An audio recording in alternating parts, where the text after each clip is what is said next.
सभी को नमस्कार। आज के वीडियो में आप मेरे कुछ डेली रूटीन के काम देखेंगे। जैसे कि खाना बनाना हो गया और मैं अपने हस्बैंड को बस स्टैंड छोड़ने गई थी। वो कहीं जाने वाले हैं, नागपुर महाराष्ट्र वर्धा तरफ, और छोटे बेटे से मिलने बैंक में है जो। और उसके बाद मैं स्कूल के काम से जिला शिक्षा अधिकारी कार्यालय और माध्यमिक शिक्षा मंडल बोर्ड और स्कूल में गई थी, वहाँ का थोड़ा सा व्यू। और फिर घर आके कंप्यूटर पे काम, पड़ोसी के घर जहाँ पर एक तोता रखा है उनके पिंजरे में। तो ऐसे करके मैंने आज अपने जो भी कार्यक्रम होते हैं, कभी रोज़ तो जो सबका रूटीन चेंज होता है, एक जैसा तो होता नहीं है, तो मैंने डाला है। और साथ ही मैं आज बात करने वाली हूँ कर्म के बारे में। कर्म ही व्यक्ति के भाग्य और जीवन का निर्माण करते हैं। स्वामी विवेकानंद जी ने कहा है कि अपने विचारों पर नियंत्रण रखो, नहीं तो वे तुम्हारा कर्म बन जाएंगे, और अपने कर्म पर नियंत्रण रखो, नहीं तो वे तुम्हारा भाग्य बन जाएंगे। कर्म ही व्यक्ति के भाग्य और जीवन का निर्माण करते हैं। सृष्टि में कोई भी व्यक्ति बिना कर्म किए नहीं रह सकता है। वह या तो विचारों के माध्यम से सक्रिय है अथवा क्रियाओं के माध्यम से, या फिर जो कारण है वो कारण बनकर कर्म में योगदान कर रहा है। जीव जंतु हो या मनुष्य, कोई भी अकर्मण्य नहीं है और न ही कभी रह सकता है।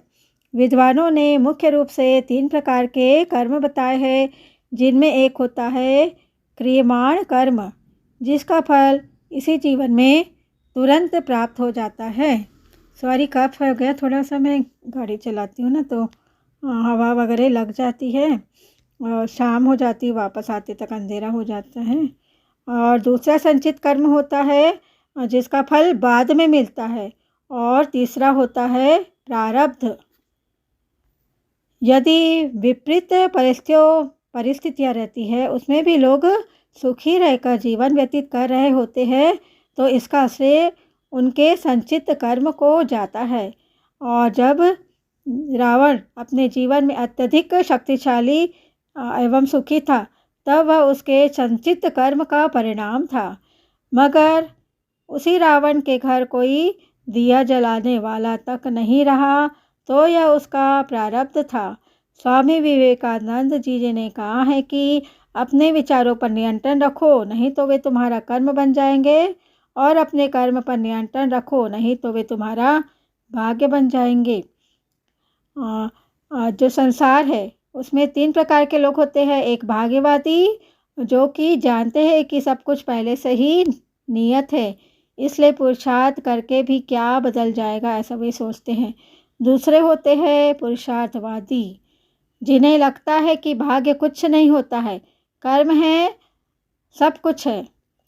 और तीसरे होते हैं परमार्थी, जो परमार्थ अर्थात परमात्मा को ही सब कुछ मानते हुए लाभ हानि में सम रहकर, सम मतलब एक जैसा भाव रहकर जीवन व्यतीत करते हैं। मनुष्यों ने तीसरी श्रेणी के लोगों को उत्तम प्रवृत्ति का बताया है। ऐसे व्यक्ति किसी भी परिस्थिति में जो है आनंदमय अवधि के द्वारा अपना जीवन यापन करते हैं, और वे शांत भाव से अपना जीवन यापन करते हैं, खुश रहते हैं हमेशा। तो इसका अर्थ है कि कर्म ही हमारे उत्थान और पतन का कारण है। कर्म ही हमारे जीवन की दिशा और दशा तय करता है। हम सबके भाग्य में हानि पहुंचाने वाले कर्मों से दूरी रखते हुए अच्छे कर्मों का हमको कारण बनना चाहिए, है ना। हमें हमेशा अच्छे कर्म करना चाहिए और अच्छे कर्मों को ही वर्ण करना चाहिए। कर्म और भाग्य ज्योतिष के दृष्टिकोण से देखते हैं। एक सर्वमान्य नियम है कि नामुक्ते क्षीते कर्मः कौटिल्य कल्प शतैरपि, अर्थात कोई भी कर्म करोड़ों कल्प बीतने पर भी बिना भोगे नाश को प्राप्त नहीं होता है। तपस्वी ऋषियों ने अपने चिंतन के द्वारा यह प्रमाणित किया है कि मनुष्य के जीवन में कर्म का स्थान अत्यंत महत्वपूर्ण होता है। प्राणियों का संपूर्ण जीवन तथा मरणोत्तर जीवन कर्म तंतुओं से बंधा होता है।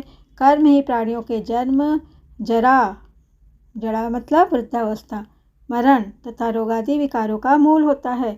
दर्शन भी जन्म दुखों का हेतु कर्म को ही स्वीकार करता है। दर्शन मतलब एक सिद्धांत है, किताब वो है, समझो थोड़ा गहराई की बात करी हूँ मैं। संसार के समस्त भूत भविष्य एवं वर्तमान घटनाओं का सूत्रधार ये कर्म ही है। आस्तिक दर्शनों में तो यहाँ तक कहा गया है कि कर्म के भूगम्भ मात्र से ही सृष्टि एवं प्रलय होते हैं। ग्रह नक्षत्र तारागणों की स्थिति, गति और विनाश भी कर्माधीन ही है। भगवान शंकर के घर में अन्नपूर्णा जी है, तथापि भिक्षाटन करना पड़ता है। यह कर्म की ही विडंबना है। जन्मांतर में उपार्जित कर्त से ही जीवात्मा को शरीर धारण करना पड़ता है। जन्म प्राप्त कर वह नित्य नए कर्मों को करता रहता है, जो उसके अगले जन्म का कारण बन जाते हैं। इस प्रकार कर्म से जीवात्मा की तथा जीवात्मा से ही पुनः कर्म की उत्पत्ति होती है। यदि पूर्व जन्म के जो कर्म है उसका संबंध न माना जाए, तब नवजात शिशु के हस्त, पैर, ललाट आदि में शंख, चक्र, मत्स्य आदि चिन्ह कैसे आ जाते हैं? स्वकृत कर्म के कारण ही ग्रह नक्षत्र आदि जन्म कुंडली में तत्तः स्थानों में अवस्थित होकर अनुकूल प्रतिकूल फलदाता बन जाते हैं। तब जिज्ञासा उत्पन्न होती है कि कर्म एवं ग्रह दोनों कैसे सुख दुख के हेतु हो सकते हैं। उत्तर यही है कि सुख जो होता है वो दिखात्मक फल का उपादान कारण कर्म है, जबकि ग्रह नक्षत्र क्या है, निमित्त कारण होते हैं। कर्मों के अनुसार ही जातकों की ग्रह स्थितियाँ बनती हैं। कर्मों से कुछ कर्म दृढ़ होते हैं, कुछ अदृढ़। दृढ़ मतलब कठोर बोल सकते हैं। थोड़ा गहराई से सुनना ना तो आपको सब बात समझ में आएगी। बहुत ही क्लिष्ट भाषा है, थोड़ा साहित्यिक भाषा है, और ऐसी भाषा मुझे अच्छी लगती बोलने में। एकदम सिंपल भाषा बोलने से उतना आनंद नहीं आता है। कुछ दृढ़ और कुछ अदृढ़। इन कर्म फलों की व्याख्या करते हुए आचार्य श्रीपति कहते हैं कि विशोत्तरी आदि दशाओं द्वारा दृढ़ जो है वो कर्म फल का ज्ञान, अष्टक वर्ण तथा गोचर द्वारा अदृढ़ कर्म फलों का ज्ञान होता है, जबकि नवसादी योग के द्वारा दृढ़ कर्म फलों का ज्ञान जो है वो ज्योतिष के द्वारा जाना जाता है। भारतीय दर्शन के अनुसार आत्मा जो होती है वो क्या है, अमर है और अजर होती है। इस आत्मा का मनुष्य के विभिन्न कर्मों में एक शरीर से दूसरे शरीर में रूपांतर होता है। मतलब एक आत्मा जो है, आपको सबको पता है, एक शरीर से दूसरे शरीर में जाती है, नष्ट नहीं होती है। आत्मा अपने साथ कुछ नहीं ले जाती, किंतु उस मनुष्य के द्वारा किए गए कर्म उसके साथ जाते हैं। जिस मनुष्य ने इस जन्म में शुभ काम किए हैं उसको अगले जन्म में उसे शुभ योनि, श्रेष्ठ कुल, शुभ योग इत्यादि में जन्म होता है उसका। इसके विपरीत अशुभ कर्म करने वाले लोग अपने जन्म में अशुभ कुल, अशुभ योनि में जन्म लेते हैं। कर्म मनुष्य का परम धर्म है।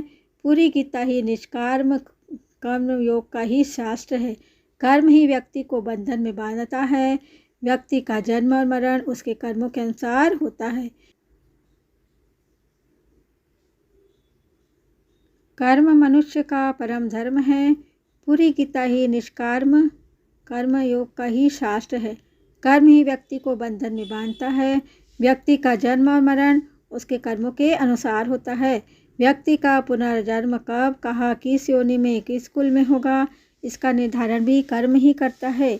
इसलिए यह मनुष्य के आवागमन, सुख दुख, जय पराजय, हानि लाभ, यश अपयश आदि सभी का मूल कारण है।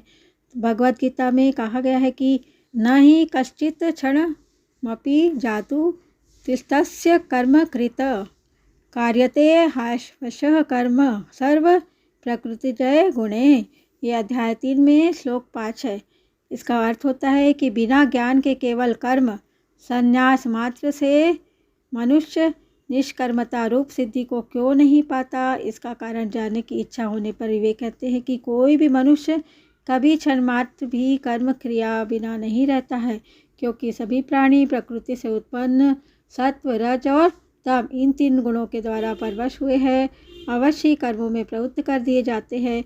यहाँ सभी प्राणी के साथ अज्ञानी शब्द और जोड़ना चाहिए, अर्थात सभी अज्ञानी प्राणी ऐसे कहना चाहिए, मतलब सभी प्राणी क्या है, अज्ञानी हैं, जो आगे गुणों से विचलित जिनको नहीं किया जा सकता है। तो ये कथन जो है वो ज्ञानियों के लिए नहीं है, केवल क्या है, अज्ञानी लोगों के लिए है। अतः अज्ञानियों के लिए ही कर्मयोग है, ज्ञानियों के लिए नहीं है, क्योंकि जो गुणों के द्वारा विचलित नहीं किया जा सकता है उन ज्ञानियों में सतत क्रिया का अभाव होने के लिए उन्हें कर्मयोग उनके लिए संभव नहीं है। वेद हो गया, उपनिषद, गीता सभी कर्म को कर्तव्य मानते हुए इसके महत्व को बताते हैं। वेदों में ब्राह्मण, क्षत्रिय, शूद्र और वैश्य को कर्म के आधार पर बांटा गया है। तो आप हम जो है हम सब सही कर्म करते रहें, तब हमारे कर्म है वो धर्म बन जाएंगे और हम धार्मिक कहलाएंगे। कर्म ही पुरुषार्थ है। धर्मशास्त्र और नीतिशास्त्र में कहा गया है कि कर्म के बगैर जीव और संसार की कोई गति नहीं है। इसलिए प्रकृति व्यवस्था के तहत कोई भी जीव संसार में कर्म किए बिना नहीं रह सकता है। हमारे धर्मशास्त्रों में 6 प्रकार के कर्मों का वर्णन मिलता है। पहला होता है नित्य कर्म, जिसे दैनिक कार्य कहते हैं। दूसरा है नैमित्य कर्म, यानी कि नियमशील कार्य।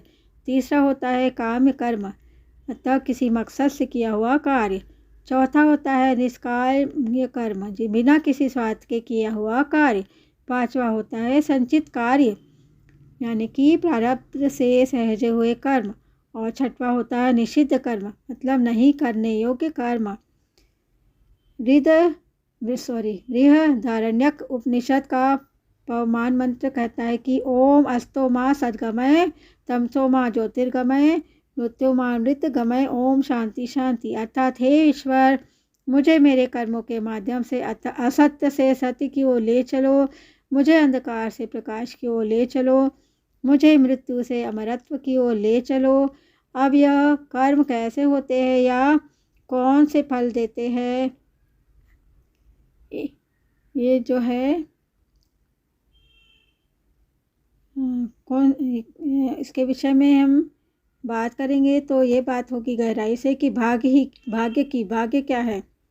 भाग्य या प्रारब्ध हमारे कर्मों के फल होते हैं। ईश्वर किसी को कभी कोई दंड या पुरस्कार नहीं देता है। ईश्वर की व्यवस्थाएं है जो नियमित और निरंतर चलते हुए भी कभी एक दूसरे के काम में हस्तक्षेप नहीं करती है। ईश्वर की स्वचालित व्यवस्थाओं में इन्होंने इसके लिए हमारे कर्मों को ही आधार बनाया है। जैसे कर्म वैसे ही उसके फल, जो जन्म और पुनर्जन्म तक चलते रहते हैं।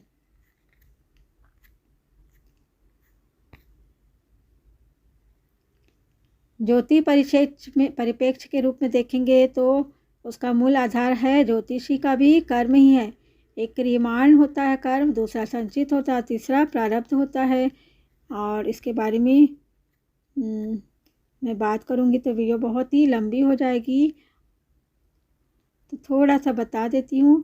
क्रियमाण कर्म होता है मनुष्य ज्ञान होने के बाद से मृत्यु पर्यंत मैं कर्म करता हूँ, इस प्रकार की बुद्धि रखकर जो कर्म करता है उसे क्रियमाण कर्म कहते हैं। क्रियमाण का अर्थ हुआ वर्तमान काल में होने वाला कर्म। मनुष्य का जीवन काल ही वर्तमान काल है, इसलिए उसके जीवन काल में जो जो कर्म होते हैं वे सब क्रियमाण कर्म कहलाते हैं। और इनमें से ही कुछ संचित कर्म बनते हैं और कुछ प्रारब्ध कर्म। संचित कर्म है क्रियमाण कर्म तो प्रतिदिन हुआ करते हैं, उनमें से कुछ तो भोग लिए जाते हैं और शेष प्रतिदिन इकट्ठा रहते हैं। इस प्रकार चित्त रूपी गोदाम में एकत्रित हुए कर्मों को संचित कर्म करते हैं। इसमें कुछ फल उसे जीवन काल में प्राप्त हो जाते हैं। तीसरा होता है प्रारब्ध कर्म। प्रारब्ध कर्म का अर्थ भूतकाल में हुए कर्म। अतः एवं प्रारब्ध कर्म वे होते हैं जो गत जन्मों में किए गए हैं और जिसका फल इस जन्म में भोगना पड़ता है। गत जन्मों के कर्मों के अनुसार 2 मनुष्यों का एक दिन एक समय व एक ही समय में जन्म होने से भी उसका प्रारब्ध तब भी अलग अलग होता है। और इसमें यदि एक का जन्म कुलीन परिवार में हुआ है तो उसे सारे सुख और ऐश्वर्य उसी क्षण प्राप्त हो जाएंगे और आगे भी प्राप्त होते रहेंगे। उसी प्रकार यदि दूसरे का जन्म किसी निम्न कुल में हुआ है तो उसका प्रारब्ध बिंदु ही अशुभ है। चाहे उसकी जन्म पत्रिका कितनी भी सशक्त क्यों न हो, चूँकि दोनों मनुष्यों की जन्म पत्रिका एक जैसी बनेगी, किंतु उसके बाद भी प्रारब्ध दोनों का अलग अलग होगा। एक सर्वमान्य नियम यह है कि ना भुक्तम क्षीयते कर्म कौटिल्य कौटिकल्प शतेरपि, अर्थात कोई भी कर्म करोड़ों कल्प बीतने पर भी बिना भोगे नाश नहीं होता, नाश को प्राप्त नहीं होता है। आज का विज्ञान अभी इन बातों से कोसों दूर है, लेकिन ईश्वरीय विधान पूर्णतः वैज्ञानिक है। एक सेकंड के 1000वें हिस्से की गणना उपलब्ध है। चूँकि आपके कर्म आपके भाग्य का निर्धारण करते हैं, तो उनको सही ढंग से प्रभावी बनाने के लिए ग्रहों, नक्षत्रों आदि की स्थिति और उनकी गति भी उन्हीं के अनुरूप बनती है, जिससे हमें उनका फल मिल सके। ग्रह हमारे कर्मों का प्रतिनिधित्व करते हैं। उनकी गति ये निर्धारित करती है कि कब किस समय की ऊर्जा हमारे लिए लाभदायक होगी या हानिकारक होगी। समय की एक निश्चित प्रवृत्ति होने के कारण एक कुशल ज्योतिषी उसकी ताल को पहचान कर भूत, वर्तमान और भविष्य में होने वाली घटनाओं का विश्लेषण करता है या करते हैं ज्योतिषी लोग। एक ही ग्रह अपने 5 स्वरूपों को प्रदर्शित करता है। अपने निम्नतम स्वरूप में अपने अशुभ स्वभाव, राक्षस या फिर राक्षस प्रवृत्ति को दर्शाता है। अपने निम्न स्वरूप में अस्थिर और स्वेच्छाचारी स्वभाव बताता है। जैसे अपने अच्छे स्वरूप में मन की अच्छी प्रवृत्तियाँ, ज्ञान, वृद्धि और अच्छी रुचियों के विषय में बताते हैं। अपनी उच्च स्थिति में दिव्य गुणों को प्रदर्शित करते हैं और उच्चतम स्थिति में चेतना को परम सत्य से अवगत कराते हैं। ये ग्रह की बात कर रही हूँ मैं। उदाहरण के लिए मंगल ग्रह साधारण रूप में लाल रंग की ऊर्जा का प्रतिनिधित्व करता है, लाल होता है। अपनी निम्नतम स्थिति में वह अत्यधिक उपद्रवी बनाता है। निम्न स्थिति में वक्त के झगड़े कराता है। अपनी सही स्थिति में मंगल ऐसी शक्ति प्रदान करता है कि निर्माण की असंभव जो कार्य होता है उसको भी वो संभव बना देता है। तो ये कह सकते हैं कि एक प्रकार का मंगल मनुष्य को आतंकवादी और दूसरे प्रकार का मंगल मनुष्य को सेना में उच्च पद या पुलिस में उच्च पद भी दिला सकता है। जैसे मेरे बेटे का उसको सेना में उच्च पद मिल गया, उसका मंगल अच्छा है। अब इसका अर्थ यह हुआ कि हमारे कर्म के फल ही है जो भाग्य कहलाते हैं, और उनको सही रूप में क्रियान्वित करने के लिए जो सटीक गणना या विज्ञान है वही ज्योतिष है। आज ज्योतिषी तरह तरह के उपाय बताते हैं कि ऐसा करने से उसका भाग्य बदल जाएगा, आपका भाग्य बदल जाएगा, जबकि वास्तविकता यह है कि उन्हें कभी बदला नहीं जा सकता। केवल अच्छे के प्रभाव को बढ़ाकर बुरे के असर को कम किया जा सकता है। लेकिन ऐसा कोई नहीं बताता है कि अब तो अच्छे कर्म कर ले, क्योंकि यह तो एक सतत और सर्वकालिक प्रक्रिया है। चूँकि क्रियामान कर्म हमारा आज का निर्णय है, तो जिस प्रकार अभी आप पिछले कर्म का सुख दुख भोग रहे हैं वही आगे भी होना है। तो कर्म का ध्यान रखें। यह सभी बंधन और मोक्ष का यही सभी बंधन का साधन है, मोक्ष का साधन है। तो हमेशा अच्छे कर्म करते रहे।